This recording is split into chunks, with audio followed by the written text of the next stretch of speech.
Silang dalawa.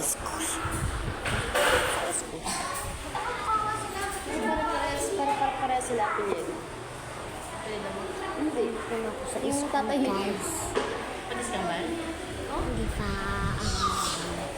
hindi 2 years old pa lang yun, di ba, na mag-iwalay kami. Hindi pa yun, hindi pa yun siya. Nabinyagan yun, pero apelyido ko. Pero hindi ko pa nagkarehistro yung birth certificate. Ngayon, nung pinalakad na namin, pinirmahan niya. So, apelyido niya na. Kaya yung baptismal niya at birth certificate, hindi yung magpirma. So, lumalabas na hindi pa siya binyag.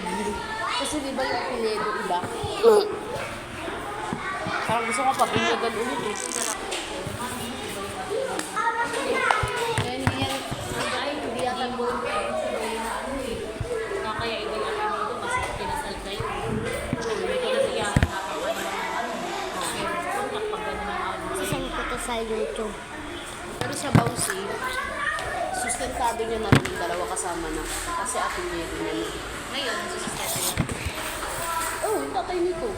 Sinama na kasi apelyido niya na eh. Sabi niya, bawal yun, pwede kayong kasuha.